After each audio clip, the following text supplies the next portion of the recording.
By the spring of 1945, the collapsing German Reich had begun pulling boys as young as 14 into uniform.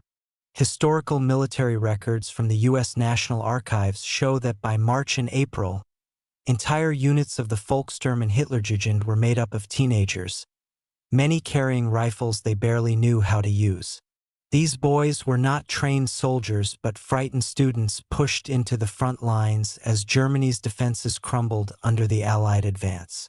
In those final weeks, the fighting across Western Europe had become chaotic. American units advancing through the Rhineland routinely encountered pockets of young German fighters, some still in school clothing, others wearing oversized uniforms. According to post-war testimonies later published in various POW memoir collections, many of these youths had been told by Nazi instructors that American troops would torture or kill any German soldier who surrendered. For this reason, many boys hesitated to lay down their weapons, even when surrounded. One such group of young fighters was captured near a small village west of Cologne. American infantrymen reported that the boys, exhausted and terrified, carried more fear than hostility in their eyes. The U.S. Army had strict procedures for taking prisoners, especially minors, and field reports show that soldiers were instructed to prioritize medical checks, disarmament, and immediate separation from adult POWs when possible. For the captured teenagers, the first moments after surrender were filled with confusion. Many expected violence because that was all they had been told to expect.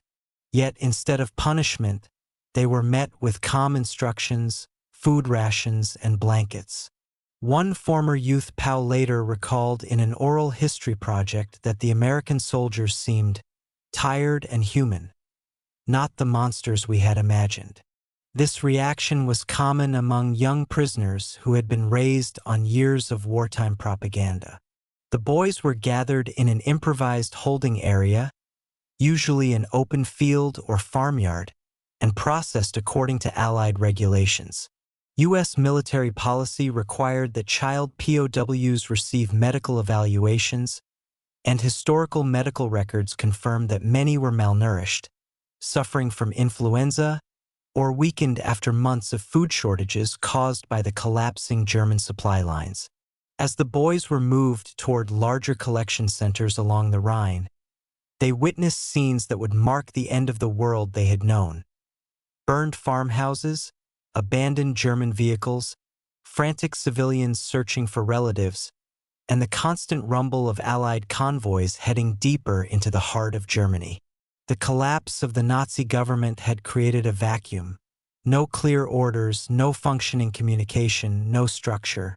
To these young prisoners, it felt as if everything familiar had dissolved overnight. Eyewitness accounts preserved in post-war archives consistently describe the same emotional pattern. First, disbelief. Then, a sense of shame mixed with relief. And finally, a quiet realization that the war, at least for them, was over. Many of the boys were too young to fully understand the political catastrophe unfolding around them. They only understood hunger, fatigue, and fear. The American guards who escorted them across temporary bridges and past checkpoints often offered small gestures. Cigarettes to older prisoners, chocolate or chewing gum to the younger ones. These moments appear again and again in documented testimonies. For many of the boys, it was the first time they questioned the truth of what they had been taught about the outside world. By the time they reached the larger POW assembly point, the young prisoners were no longer expecting execution or beatings. Instead, they wondered what would happen next. Rumors spread quickly that they might be sent to France, that they could end up in America, that the war would end any day. None of them could imagine that within weeks, they would board ships crossing the Atlantic. For now, captured on the soil of a collapsing homeland, they were simply boys, hungry, confused, and unsure of who they were without the uniforms forced upon them. After their capture, thousands of German POWs, including minors, were moved through a network of Allied collection camps along the Rhine. According to U.S. Army Quartermaster Corps records from 1945, America had begun transporting large numbers of prisoners overseas because European camps were overcrowded and unstable. Many of the boys did not know this. They believed their processing was temporary and that they would soon be released or relocated within Germany. No one imagined a transatlantic voyage. When the order finally came, the prisoners were loaded onto open-bed trucks and taken to larger transit points near Antwerp, Le Havre, or Cherbourg ports heavily used by the U.S. military. Former POWs later recalled in interviews archived at the Bundesarchiv that the trip to the coast felt surreal. They had never traveled so far from home, and now they did so as captives. Columns of destroyed tanks, burned-out houses, and streams of displaced civilians lined the roads. Every passing kilometer was another reminder that the world they knew had collapsed. Upon reaching the port, the boys saw enormous American troop ships and Liberty ships, vessels they had only heard about through wartime propaganda. Many were astonished by their size. U.S. Army Transportation Corps documents show that POWs were boarded under strict supervision. Identification checks, medical screenings, disinfection procedures, and the issuing of basic supplies such as blankets and tin cups. For the young prisoners, these preparations felt overwhelming. Few had ever been on a ship, let alone one bound for another continent. The atmosphere aboard the vessels was tense but organized. Testimonies collected in post-war POW memoirs consistently describe the same first impression. The overpowering smell of diesel, the cramped sleeping quarters, and the constant hum of engines. The soldiers guarding them were often older American reservists, men who had no interest in cruelty and simply wanted the war to end. Their calmness confused many of the boys, who had been raised on warnings that Americans were brutal and merciless. Life on the Atlantic voyage followed a rigid routine. The prisoners were divided into groups, assigned to specific decks, and given scheduled times for meals and limited fresh air breaks on the upper decks. According to U.S. Navy guidelines for POW transport, minors were to be kept separate from high-risk adult prisoners whenever possible, and guards were instructed to intervene quickly if fights or intimidation occurred. Many boys later remembered how unexpectedly orderly the journey felt. Nothing like the frightening scenarios they had been taught to expect. The ship rolled constantly in the spring seas. For some of the young Germans, seasickness was worse than fear. Navy logs from 1944 to 45 mention that medical staff frequently treated nausea, dehydration, and anxiety among prisoner groups unused to ocean travel. Yet small gestures also lingered in the memory of the young POWs. An American medic handing out aspirin, a guard offering chewing gum, another showing a photograph of his own children as if to remind the boys that he, too, wanted to go home someday. During quiet moments, the prisoners gathered along the railings, staring at the endless gray water. Many later described this as the moment they realized they were truly leaving Europe, leaving everything familiar. Rumors spread constantly. Some believed they were being sent to labor camps. Others thought they might be exchanged or held only until the war ended. A few feared they would never return home. None of them fully understood America's POW policy, which required humane treatment and eventual repatriation once hostilities ceased. For the youngest prisoners, the voyage became a strange mixture of fear, curiosity, and reluctant calm. They listened to the distant music from the American crew's quarters, watched seagulls disappear as the ship moved farther from shore, and felt the cold Atlantic wind on their faces. Bit by bit, the old propaganda began to lose its grip. They were still captives, but not in the ways they had imagined. When the coastline of North America finally appeared on the horizon, distant, faint, and almost unreal, many of the boys stood silently at the railings. None of them had ever dreamed they would see this place. Their journey across the ocean, something unimaginable only weeks before, had become the defining passage between the world they came from and the world they were about to enter. As the ship neared the American coastline, the young German prisoners gathered along the port side, drawn by the excited whisper spreading through the lower decks.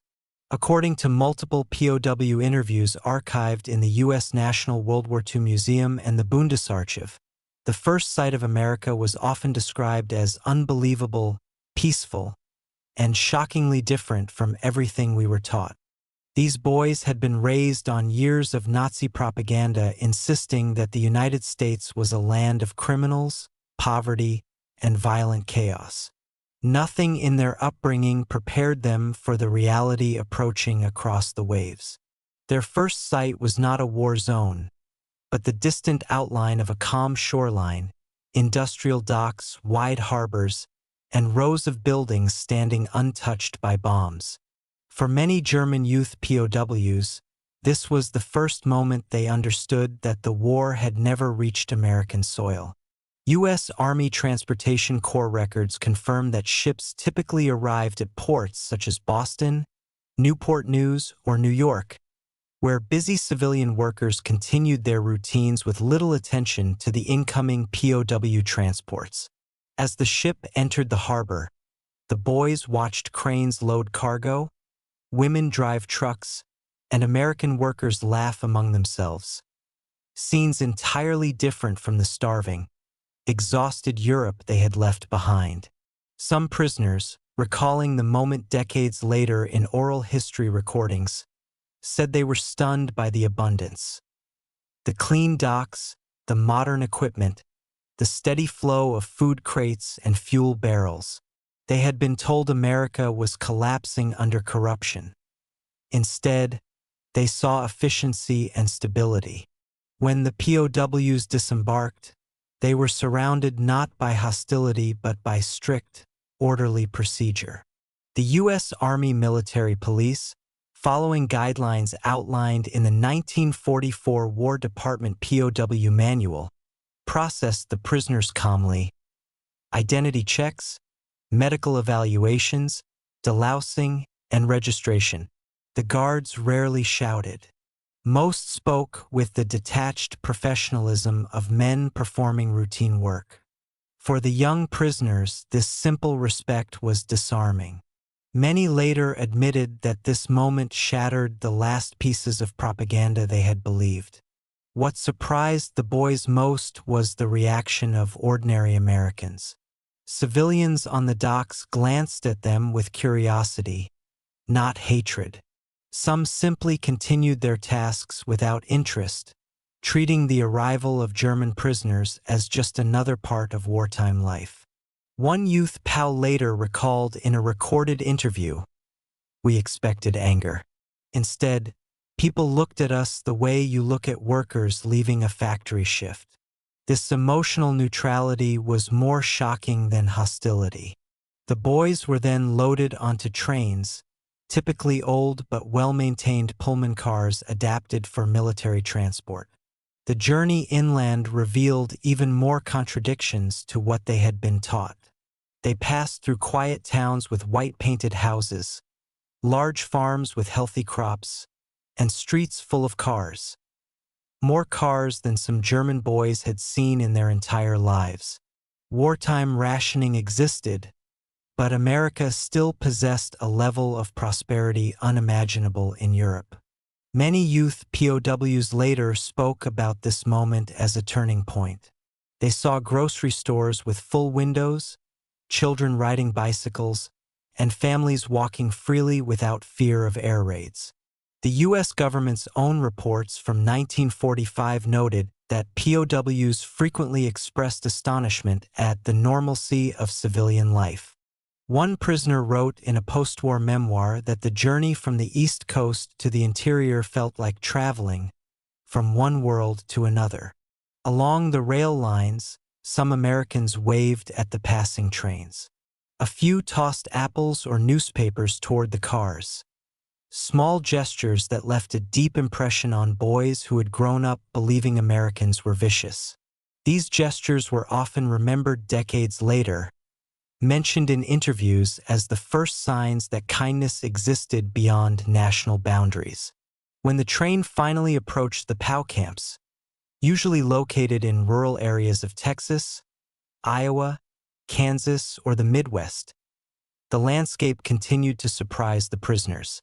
The camps were fenced and guarded, but they were far from the brutal prison complexes described in wartime rumors. Reports preserved by the American Red Cross and the International Committee of the Red Cross confirm that conditions in U.S. camps met or exceeded the requirements of the Geneva Convention. Adequate food, medical care, exercise areas, and even access to libraries or classes. For the young German POWs, their first day in America was a collision of expectations and reality. Everything they had feared proved false. Everything they had assumed about the outside world dissolved in the face of ordinary life, calm order, and humanity. By the time night fell on their first day in the United States, many of the boys lay awake in their bunks, no longer terrified but deeply confused. The world they had imagined was gone. A new one, entirely unexpected, had just begun. When the train carrying the young German prisoners finally slowed and stopped, the boys expected harsh labor sites, barbed punishment yards, or the brutal compounds they had heard about on the Eastern Front. Yet, according to U.S. War Department POW camp inspection records, most American camps were built not as punishment centers, but as controlled, self-contained communities intended to comply with the Geneva Convention. As the teenagers stepped onto the dry soil of the Midwest or the open fields of Texas, they realized immediately that this was not the nightmare they had imagined. The first thing that surprised them was space. Unlike the cramped holding areas in Europe, American camps stretched out across wide farmland.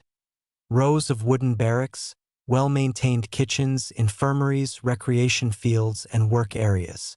Red Cross inspections from 1944 to 45 describe U.S. camps as clean, orderly, and sufficiently provisioned. For boys who had grown up under bombing raids, ration lines, and the scarcity of late-war Germany, the openness felt unreal. Their first meal inside the camp shocked them even more. Former POW testimonies collected in the U.S. National Archives repeat the same detail. The food was good, far better than what many Americans themselves were eating under wartime rationing. Plates of beans, bread, potatoes, and occasionally meat were served in large portions. Some youths later admitted feeling ashamed as they realized American guards were receiving rations only slightly better than the prisoners themselves. The camp routines were strict but humane.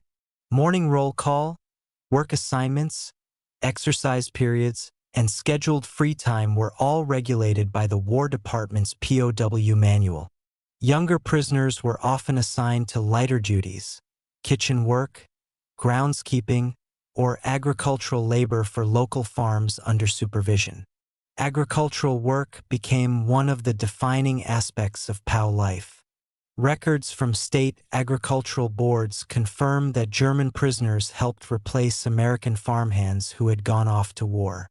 Many farmers later recalled that these young Germans worked hard, grateful for the sense of normalcy. For the boys, the work outdoors felt strangely liberating.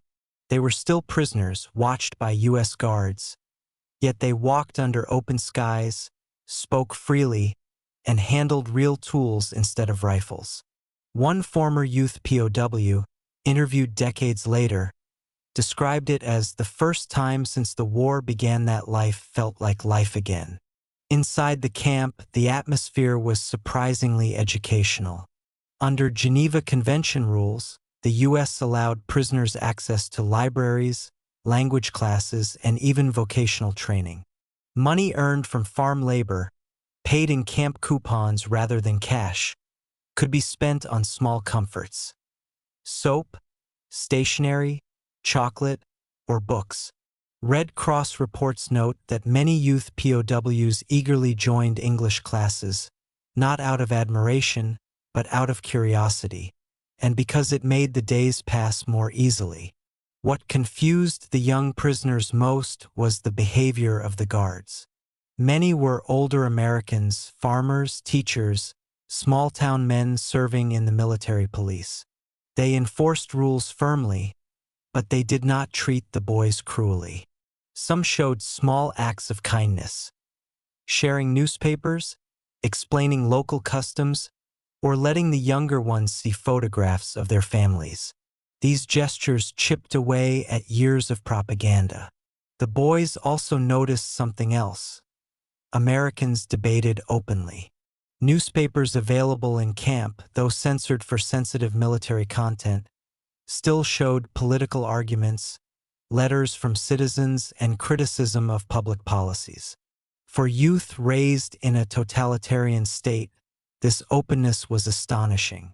One POW later remarked in an archived interview, "We saw disagreement without fear.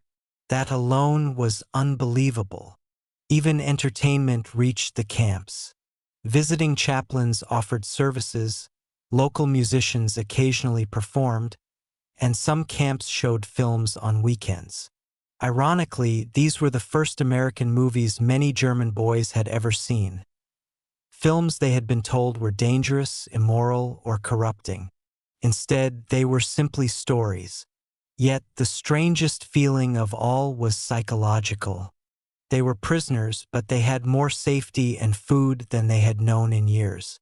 Many youth POWs described this paradox in their later memoirs. How captivity in America felt, in some ways, like a release from the fear and chaos that had dominated their lives in Nazi Germany. At night, the boys lay in their bunks inside warm barracks, listening to distant trains and wind sweeping across the fields. The guards made their rounds. The fences stood firm. And yet, for the first time in a long time, the boys felt the absence of war, the silence, the routine, the small but undeniable hints of freedom within captivity. It was a strange freedom, yes, bounded by wire, ruled by foreign soldiers, far from home. But for many, it was the first place in years where they could breathe. For many young German POWs, the first full day in an American camp marked a turning point that would echo through the rest of their lives. The shock of arrival, the unexpected kindness, and the calm organization of the camp challenged every belief they had been taught. According to post-war testimonies stored in the Bundesarchiv and American oral history collections, this single day often reshaped their understanding of the world more profoundly than any lesson they had received in their homeland. On the morning after arrival, the boys awoke to a sound they hadn't heard in months. Quiet. No artillery, no air raid sirens, no frantic orders shouted by exhausted officers.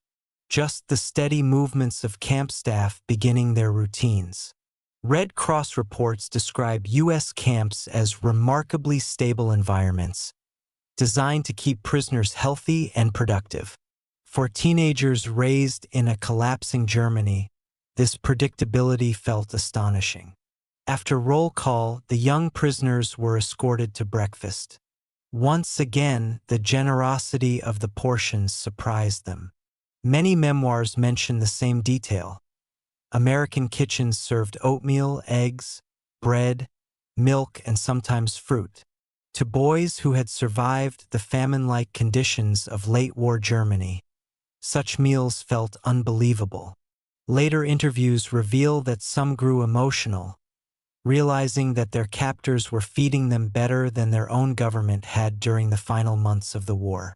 During orientation, interpreters explained camp rules, work programs, and Geneva Convention rights, freedom to worship, access to mail, the ability to participate in education and sports. For many youths, hearing these rights read aloud was the moment everything shifted. They had lived under a regime where rights were conditional, where loyalty dictated treatment. Yet here, even as prisoners, they were guaranteed protections simply because they were human beings. That first day also brought their first real conversations with American guards. These were not the brutal, vengeful figures described in Nazi propaganda. They were ordinary men, farmers, factory workers, fathers. Some spoke a little German. Many made an effort to speak slowly in English so the boys could understand instructions. Oral histories preserved in the U.S. National World War II Museum show how deeply these interactions affected the young POWs. One recalled, "He treated me like a boy, not an enemy soldier. That changed everything." Work details were explained that afternoon. Younger prisoners were assigned light labor, sorting tools, repairing fences, or assisting in camp gardens. For many, the idea of productive, peaceful work felt almost therapeutic. U.S. agricultural records show that youth POWs were often praised for their discipline and efficiency, traits drilled into them during years of Hitler youth training, now redirected toward ordinary, harmless labor. It was the first time some of them felt useful without violence attached. Letters from home were also introduced as part of daily life. The Red Cross facilitated correspondence, though mail was slow and heavily censored.